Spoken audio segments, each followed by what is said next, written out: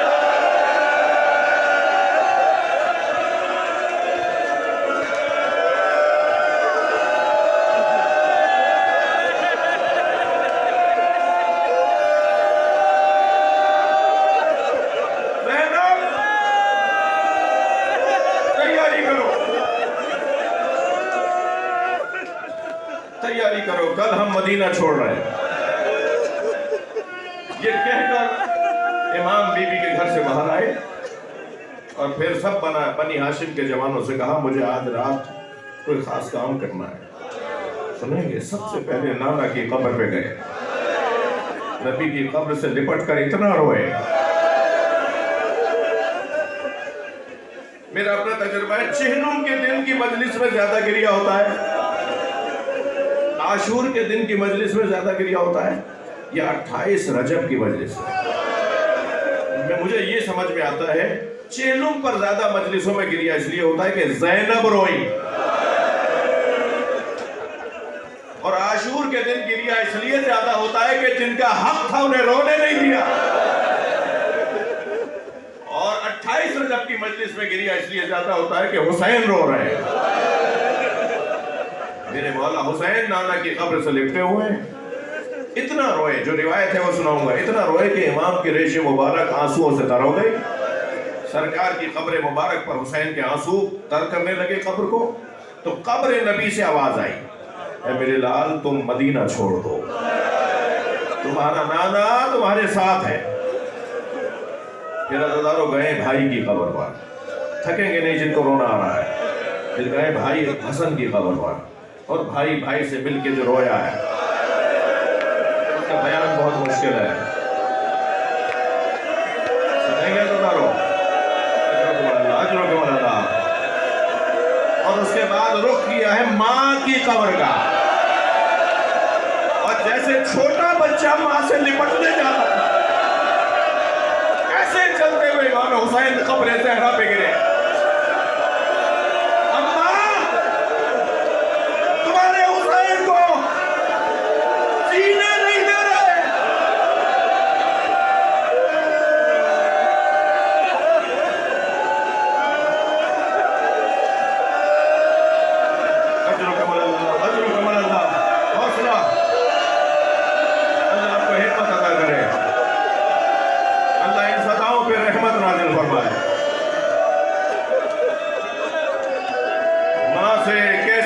ہوئے آواز آئی قبر زہرا سے، حسین تیری ماں تیرے ساتھ، تم جہاں جاؤ گے تمہاری ماں تمہارے ساتھ۔ دوسرا دن آیا، آواز دی عباس محملیں تیار کرواؤ، قناتیں لگواؤ، سب سفر کا آغاز کریں گے۔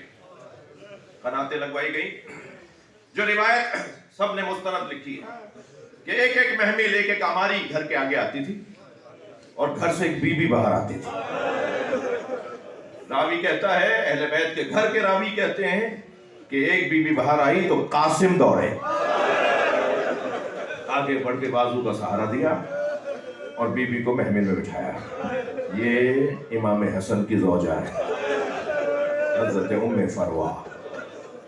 کچھ دیر کے بعد ایک اور بی بی باہر آئی، علی اکبر آگے بڑھے، سہارا دیا، یہ ام لیلا ہے، حسین مولا کی زوجہ، علی اکبر علیہ السلام کی ماں۔ کچھ دیر کے بعد ایک اور بی بی باہر آئی، سنیں گے، حضرت عباس آگے بڑھے، یہ عباس کے حصے کی بہن ام کلثوم ہے۔ حضرتاروں بیویاں بیٹھتی رہی، ایک بی بی باہر آئی، حسین نے کرسی چھوڑ دی، عباس نے کام چھوڑ دیے، علی اکبر وہاں سے دوڑے، قاسم وہاں سے آئے، اور محمد نے کام چھوڑ دیے، سارے جوانان بنی ہاشم نے اس بی بی کو سوار کیا۔ شان دیکھ رہے ہیں بی بی کا، عباس نے تو گھٹنے ٹیک دیے، بی بی میرے پیر پر اپنا پیر رکھے، میرے گھٹنے پہ پیر رکھ کے بیٹھے، اس شان سے بہن کو سوار کیا۔ اب حق ہے نا کہ جب آپ شام جائیں تو زیارت نامہ یہ ضرور پڑھیں